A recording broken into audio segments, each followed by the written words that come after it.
So hi everyone, welcome back. And this time, of course, with Dan Edmonds again, and this we're going to talk about Rollerball.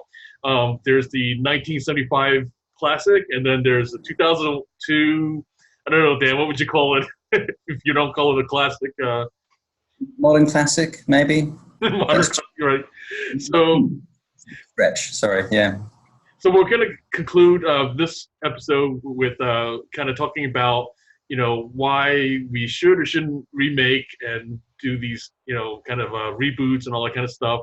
But before we head towards that, we'll, of course, as we basically, why we have these discussions is talking about the underlying themes of these shows, these movies, and like the things that aren't being discussed, because I feel like a lot of people talk about, I like this show because I didn't like it because of that, but I feel like different times what's not really discussed are the themes and the ideas behind these works.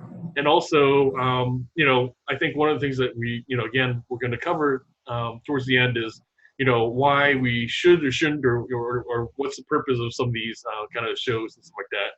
So first, I think maybe we'll talk about the strengths and, I kind of, what did we like about the 1975? What did we like about the 2002 versions? I think that's a great place to start. Yeah, I mean, I really, actually it was the first time I saw the 1975 version. I really enjoyed it, actually. And, I thought it had a lot of very interesting themes in it. It was this idea of, I think it borrowed quite heavily from Brave New World, but whereas Brave New World it's almost, I think you could call it anti-communist, in that it kind of takes this idea of, what happens if the government uses science to control every part of our lives. Whereas Rollerball is set in a world where, what happens if corporations just run everything in our lives and manage everything for us? So is that like kind of why you feel that that's it really kind of derives from Brave New World, is like kind of that government and corporation kind of entity of kind of like basically taking control of things? Is that what you're driving at as the kind of? Yeah, I think in terms of your entire life and your soul almost is sort of micromanaged by the state. That's kind of the, you don't get married, you're grown in a tube, and your job is predestined to birth and things like this. And Rollerball is a very similar kind of world in that, there's obviously an elite class who become sort of business people who tend to have all the power, and other people either just do menial jobs, or if they're physically have the strength, they become rollerball players. Or there wasn't really much else in the movie to say what other roles other people might play, but that was kind of the overall impression you got. So there was, it's quite an interesting kind of social commentary, I thought.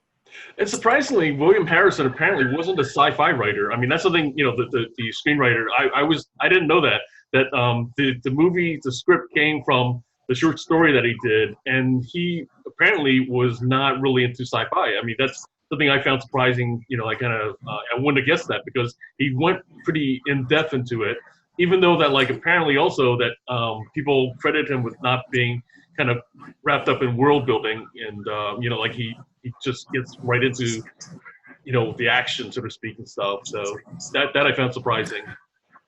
Well, I think that's what's kind of most intriguing about it, is a lot of the world building is done almost incidentally. It's kind of, one of the most interesting scenes for me was the party scene, because you had like side comments that kind of gave these sort of very random ideas of what life was like for some of these people. Like some of them were just convinced that the rollerball players were all androids, and other ones were just, I can't remember what they were saying now, but it was almost complete nonsense. But yeah, I actually read a little bit of the short story as well, because one thing that I read something where he criticized the director for saying, he used everything I think he changed everything except using the script or something like that. He felt that he diverted quite a lot from it. But actually I read through, and the film's quite representative of the short story, and he had a lot of the same kind of world building things in it as well. So Yeah, I mean, it was Just one other thing about the production that I found like kind of interesting was that like apparently a lot of the lines were kind of made ad hoc, like kind of between James Caan kind of hijacking the film and stuff like that.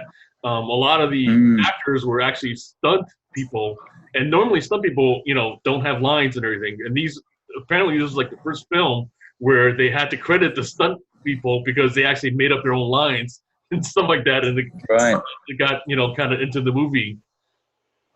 Well, then I wondered about that because there were some lines of dialogue that didn't really seem to go anywhere. There was like one, he was talking to his previous wife, and she said, "Oh, but I thought you did," and he just went, "Meh," and was that actually scripted? And there's quite a few bits like that where he kind of mumbled his way through some of the lines. I had to turn up the volume really, really high because I was kind of, I mean, when they, I mean, one of the more interesting sort of points is it's either like the situation is being manipulated for him to either get angrier in the rollerball tournament or in the rollerball game in general, or it's some sort of way of getting him out of the game. His wife is kind of given to another executive, which is kind of a very bizarre thing. But obviously, it happens every day in rollerball land. But the way he said that when he first got it, it was so mumbled that I was like, "What? You got his wife?" Right. But is kind of strange. But there was a lot of bits like that.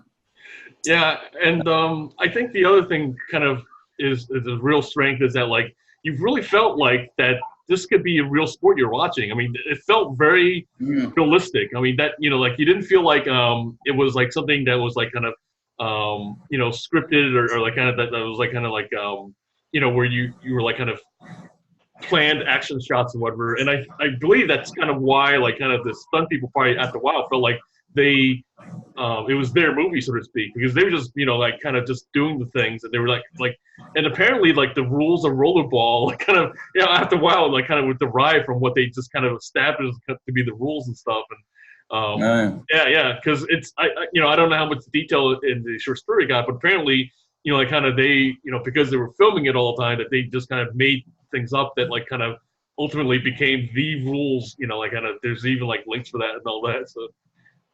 Interesting. Yeah. Yeah, no, I thought by today's standards, when you think of UFC, it doesn't seem very shocking, really. It's only when people are getting like, really quite badly wounded and you think, oh, okay, maybe this is over the top. But it's really until about, I'm sure in the 70s, it was quite shocking because I remember people going, oh, have you seen Rollerball? Like it's this really naughty movie. But by today's standards, it wasn't until about the last third I thought, maybe they should put some regulations on this whole rollerball thing. But I definitely want to get more into that about the violence aspect and stuff, and we'll kind of touch on that after we kind of talk about some of the things for the 2002. So speaking of which, 2002. I mean, there's so many things. It's like basically like kind of there's so many holes, so many kind of things we could shoot at stuff. But like what if anything, was there something kind of, of merit? I mean, I guess that's maybe like kind of, even if it's like a little patch of merit, to be discussed stuff, let's kind of see if there's something kind of, for the 2002 version and stuff. I'll be brutally honest with you, John. The only thing that I really redeemed it for me was being able to see 7 of 9's Tatty Bojangles halfway through the movie. Otherwise, I was mostly just sort of check my phone through most of it. But no, I mean that. I think what was the only real interesting thing I could think of from that was it was done around about the same time as Hostel, if you remember that movie, which is where American tourists go off to Eastern Europe and they get into, they have their organs removed and things.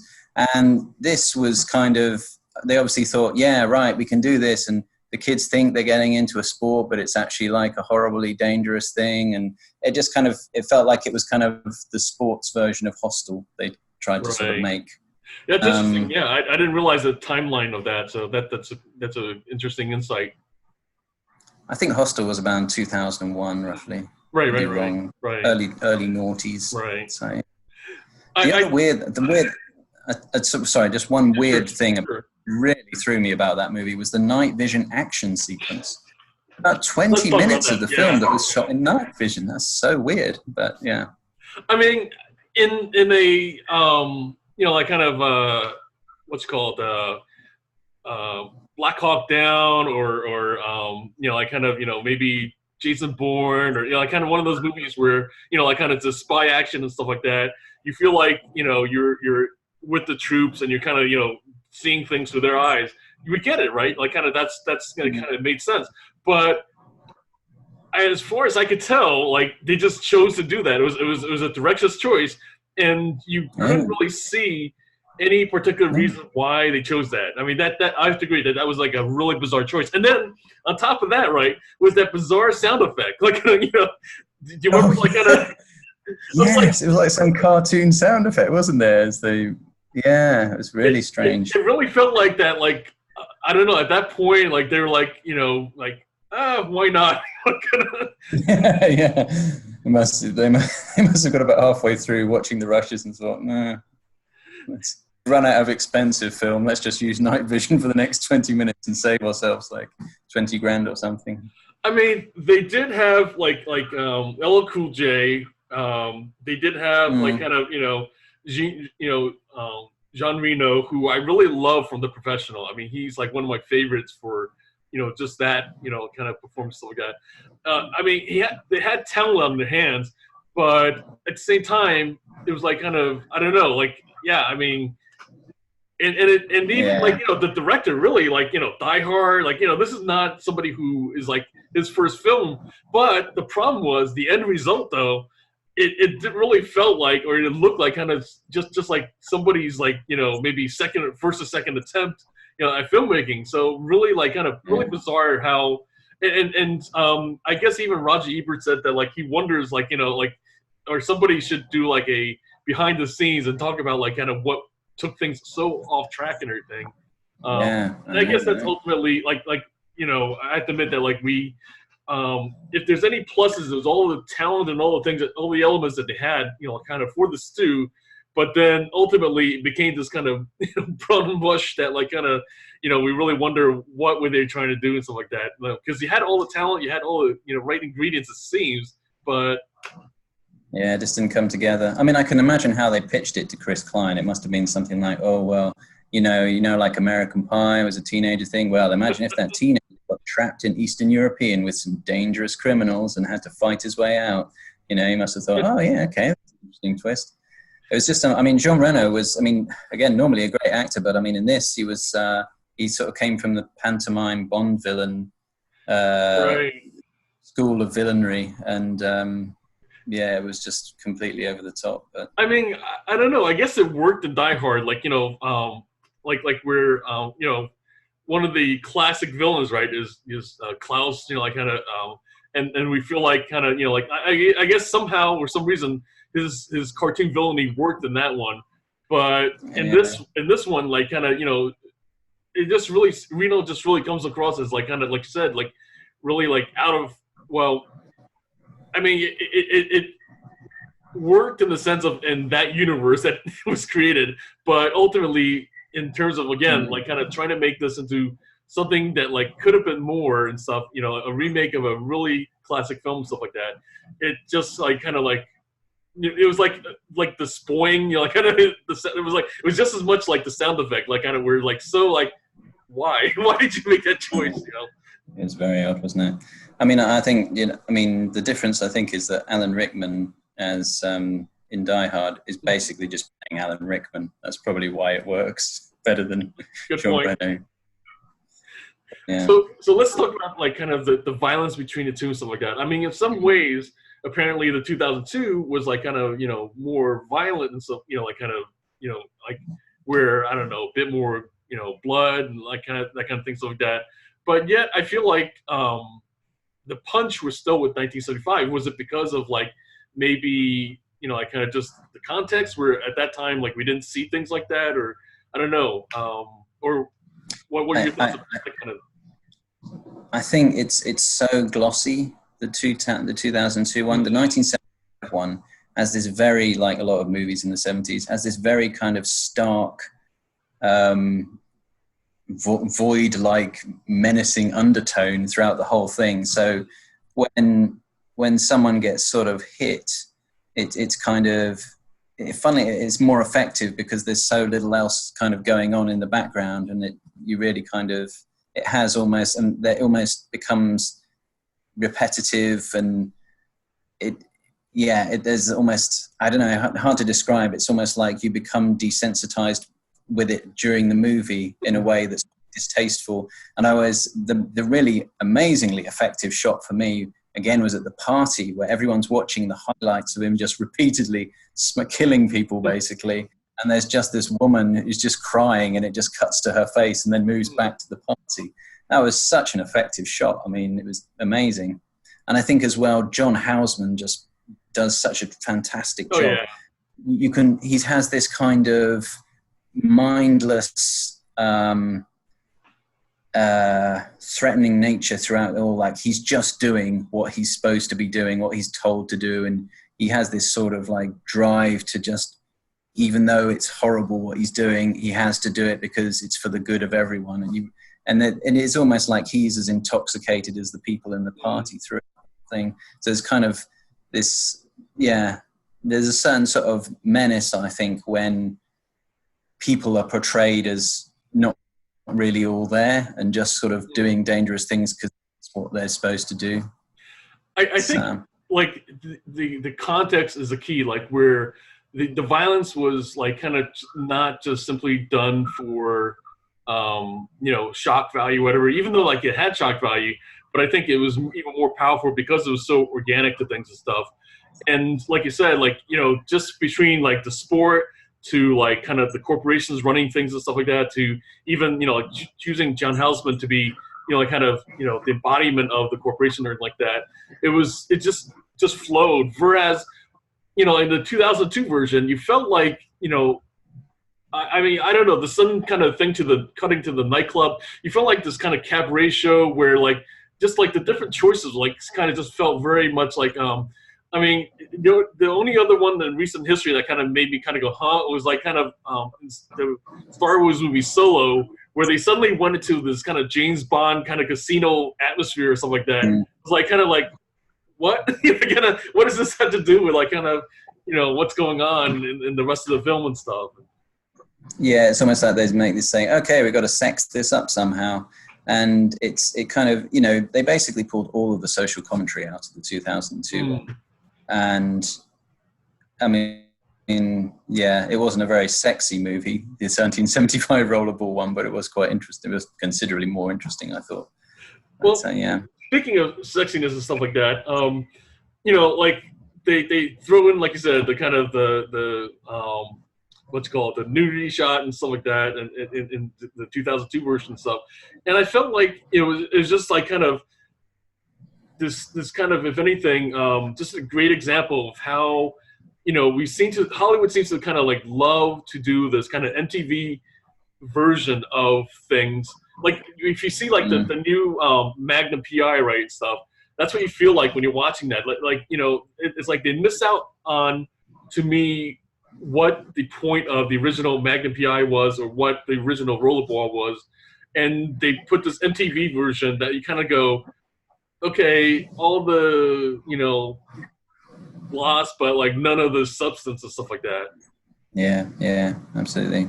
Yeah, that's what I kind of felt was the world building and the substance and the social commentary was all kind of lost. So one thing I did want to point out that I found really, really bizarre and interesting in the 1975 version was the scene where, he's trying to find out what the corporate war is, and he goes to go and see the AI that runs the world. Right. And there were two really interesting things for that. One, that the AI was in liquid form, which I thought was very bizarre, interesting. Who knows what might happen? But the other thing was this idea that the guy was really frustrated with the computer because it had pulled all these sources of information and now didn't know what to make of anything, which I thought was a really, really interesting take on AI. Right. This idea, the more data that you actually get, confused, or the less practical the AI gets, which sometimes when I'm interacting with websites, it kind of feels like that. And that's actually that's validated. Like, one of the things I'm doing is with one of my clients and stuff is we're reading through Black Swan, and it's been proven that like different times, like having more data doesn't necessarily help you make better decisions. If anything, there's actually a negative effect because like I forget the name of it, but basically like they took I believe the example was like a image of a fire hydrant and stuff, and they showed like kind of where like as the resolution was getting better, in if there were more steps, it was actually like people were going more off track in these intermediate stages than if they went to like like maybe 25% resolution, 50%, 75, and then of course the final and stuff. It was actually having more data actually made people kind of more confused and stuff like that. And so there's actually something to that, like kind of, and I think maybe I don't know whether the writer like kind of that was that was what he was driving at, stuff like that. But it's certainly like kind of there is something something to that besides like kind of just for that plot point stuff. Well, this is why I think this film might be verging on genius, because I don't think that like he had any of that in his mind, but he somehow pulled it out of the ether and put it into the script, which I always love it when people sort of come up with these kind of bizarre off-angle things that turn out to be quite prescient. But yeah. And then, speaking of the liquid and stuff like that, it's an interesting connection, right, to last week's discussion about Westworld, because ultimately, right, they end up in this liquid cooled facility and stuff like that for housing, all this like kind of what's called, which we can imagine to be just a huge, server bank, I guess, right, or data center for all the what's called, all the spirits, I guess, if you will, that have been captured, kind of from the guests and stuff like that. So, so I don't know if there's any kind of connection. It'd be interesting, kind of, to kind of see if like there was anything that like inspiration that the people got from, like kind of, if they, maybe felt inspired by that or not, or. They must have done something, because I mean, if he's watching 70s sci-fi like Westworld, he must have watched Rollerball at some point. And yeah, good point. Yeah. So we kind of talked a little bit about the violence, but what about like kind of just the, there's this world of like, you kind of started talking a little bit about this idea of dystopias, right, and stuff. And I feel like we saw maybe, I don't know, I can't remember like other than Westworld, stuff like that. But I think around the 70s though, maybe people were starting to get maybe jaded by corporations. They started having like kind of very cynical views. Like we certainly saw much more of that. Like I'm recently watching Aliens again and stuff like that. Like where we really see like a heightened sense of that kind of jaded view with corporations and everything. But I don't know. Like, do you feel like kind of that was just something that was kind of just an overall distrust of organizations, of entities and stuff like that was starting to happen because of like things like Watergate, things like Vietnam and stuff like that? Yeah, I mean, I'm guessing it's a hangover from the 60s, 70s, there was a big economic downturn. I think that, and that kind of carried over, because I mean, it's a lot of 80s movies, corporations are nearly always the bad guy as well. I seem to remember that being the case, but I mean, I grew up thinking corporations were evil, so clearly it had an effect on me. So I suppose that's kind of part of the hippie movement, right? It's like kind of, the establishment, and like kind of, we got to fight for our freedom, and, like kind of, the man wants to keep us down, right? That's like kind of the, absolutely. cry and stuff like that. But now everyone wants to start their own corporation and right. Yeah, I guess that's like kind of the what we see with like kind of like at some point I'm sure we'll kind of talk more about that with Star Wars and stuff like that. It's like kind of that like you have the Empire and you have the Rebellion, right? Like where it's traditionally like kind of the establishment is always like kind of this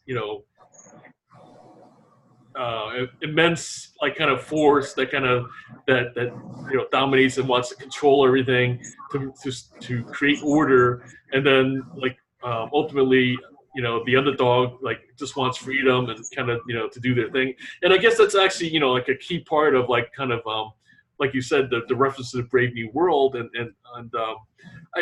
what's interesting to me, like kind of, is how we see these kind of the tension, if you will, and stuff like that. And so Jonathan E, the character, in the original, it's really covered as that, and then in the new one, I mean, I think like if anything, he just like kind of, I don't know, like he's more just concerned about his life, and he's not really like whereas in the original, like there's concern about, like you said, about like kind of something conspiracy is going on, and I guess like that maybe hints at kind of the general feeling of the 70s and stuff.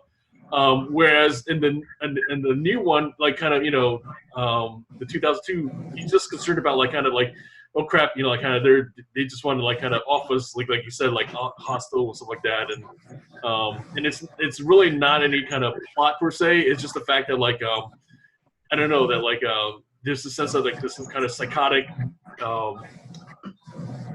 menace, if you will, I guess, or something like that.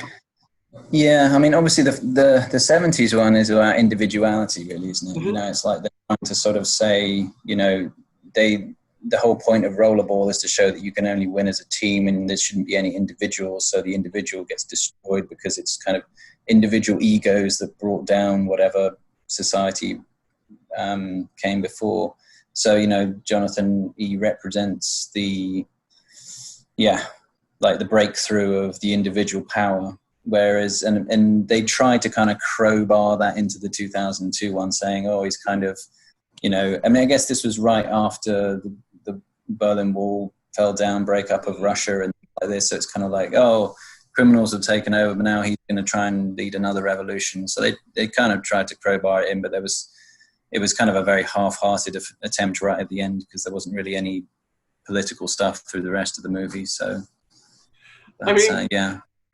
What it did kind of reflect, though, was like kind of the Wild West atmosphere post, like you said, Russia and stuff. So that, kind of commentary, if you will, like kind of was like very clear, and I feel like it did kind of, like you said, make an attempt.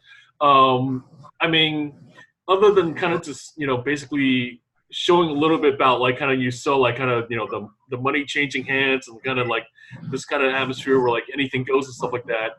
I mean, other than that, it just it didn't really seem to go anywhere with that idea.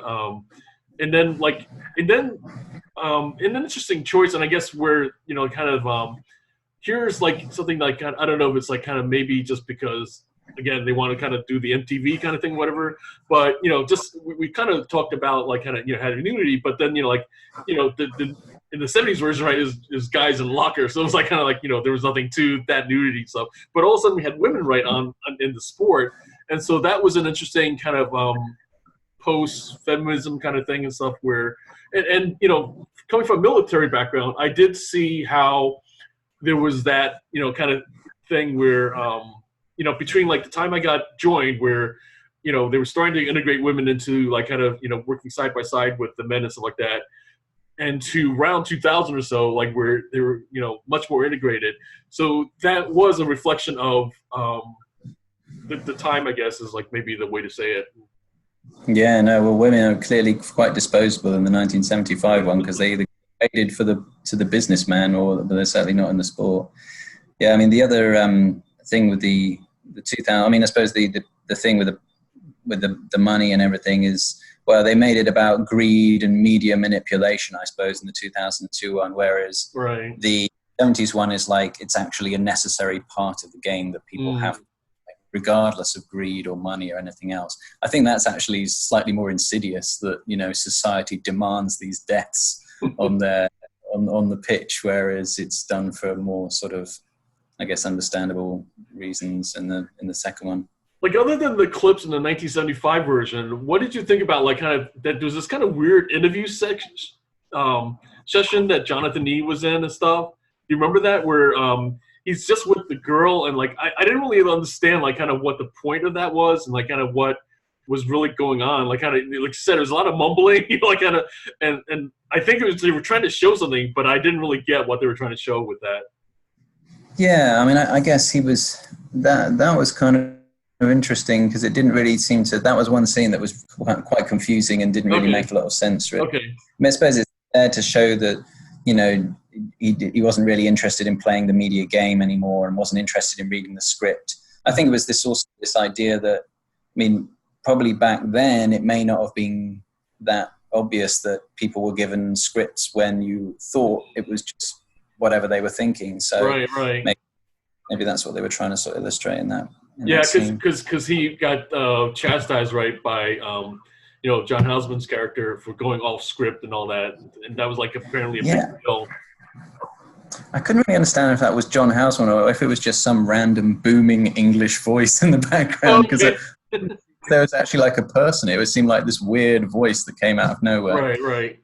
It was. I mean, obviously they filled their quota of menacing English accents in that movie, which was good to see. So right. So yeah, I mean, let's call it I think overall, like, kind of between the two, like, kind of we see like kind of like lots of themes, lots of kind of world building, and we're like kind of that world establishment really kind of more than world building. So with that, like, kind of I think maybe like kind of this goes back to the discussion we were kind of driving at. It's like, okay, why do remake? Like kind of or why not for that matter and stuff. I mean, I feel like like kind of there was an opportunity that was there, like you can kind of do something kind of maybe like we've talked about, more relevant, more like kind of because I think they made attempts to kind of show like kind of the post fall of communism, the post feminism kind of world and stuff like that, and there could have been some commentary there that just really would have been more substantial, would have had a point and stuff, but instead we just had like kind of just this ride around the track, I guess, that like with and to me, like when you had something like Westworld where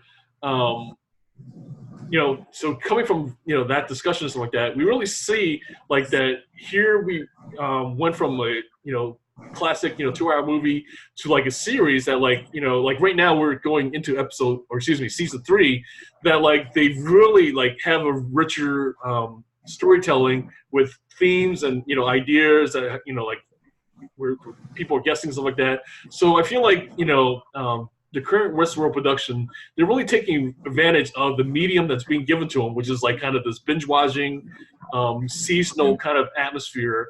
And they're really like just I mean, to me, that's a great example of why do a remake, is that like you take an idea and you do something richer with it and stuff.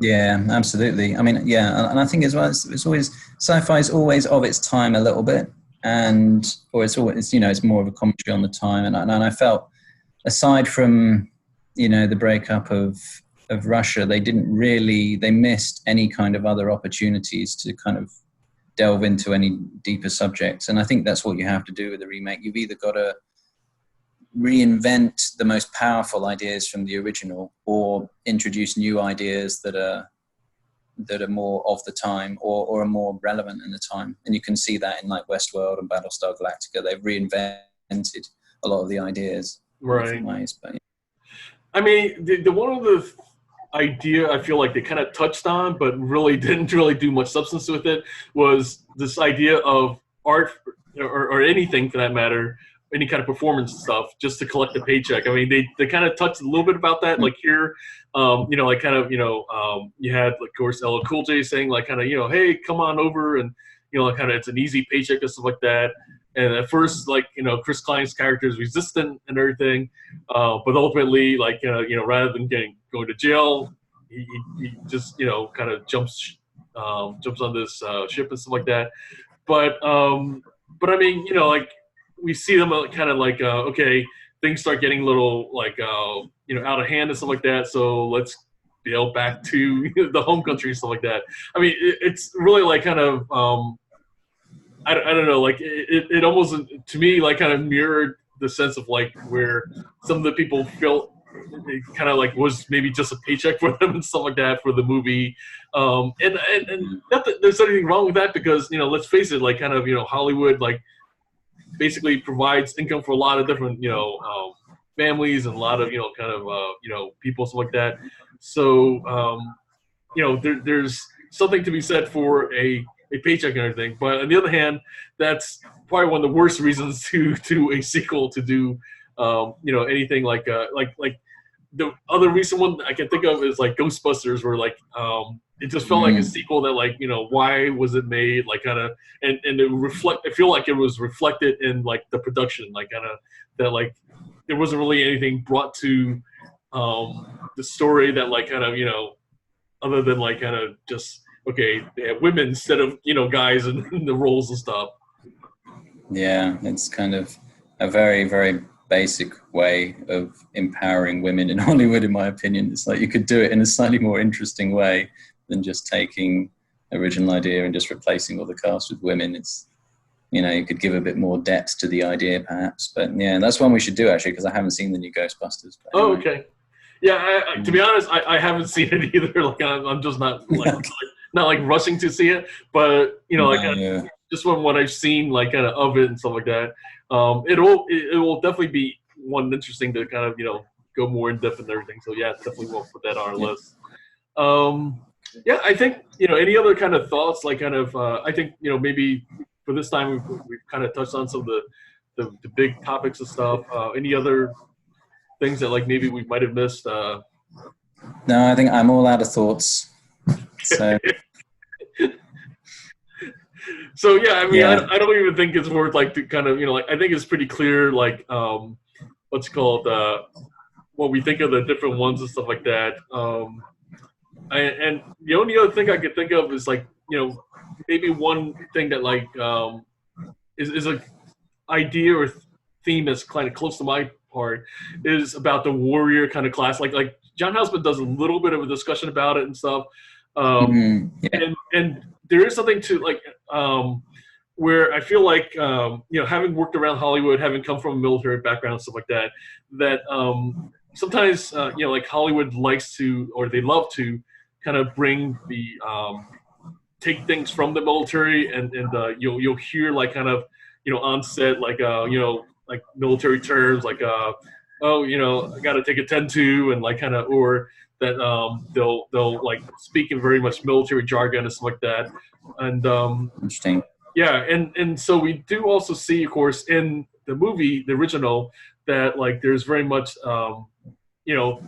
with the athletes, this kind of also similar view of themselves as kind of warriors and stuff like that.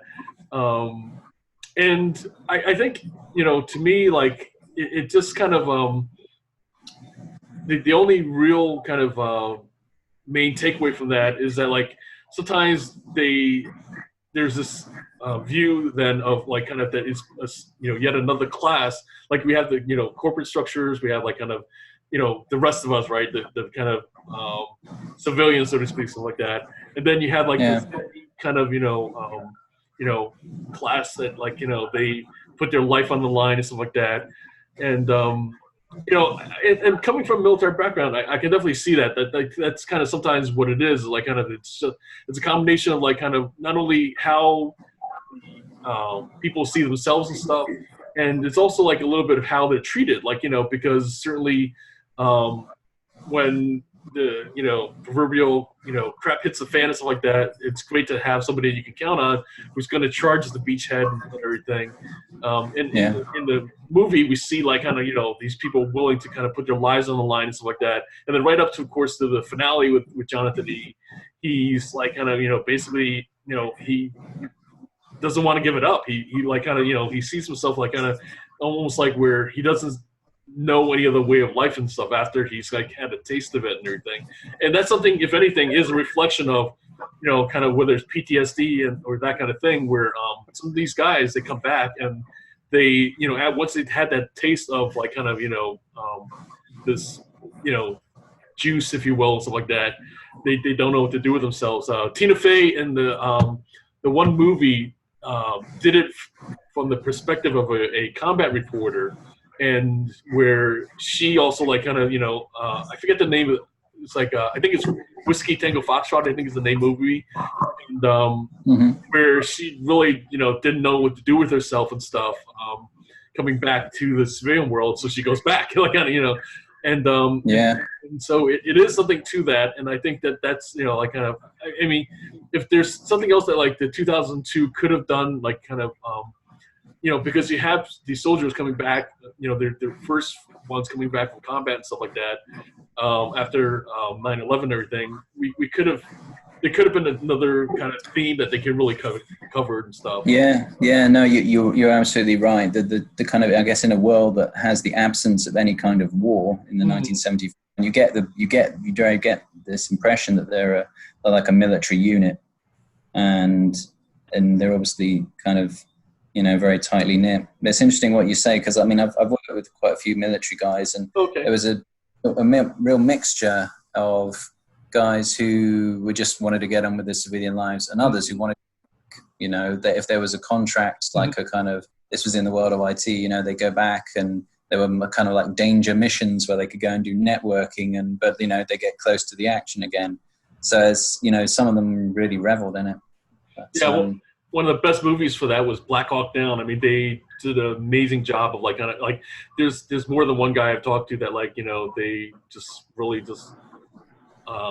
They talk about how man, that's how it is and stuff. And so they did a job, awesome. Yeah, good stuff. Alrighty, so we'll have to kind of see about the next time, like I don't know, Battlestar Galactica might be a one that kind of is coming up there. Like I think we kind of talked about that. And, well, as I say, I've been working my way through these bizarre late 70s, early 80s episodes, and they're quite interesting to rewatch. So I'm quite happy to go through those, but it might take a while to get through them all. But I don't know if there's any other remakes. Could do Ghostbusters. That could be an interesting one. I mean, I feel like that's almost like kind of, if we continue on the trend of like remakes that didn't need to be made and stuff like that. So. Yeah, right. Yeah, well, we'll have to think about it. Alrighty.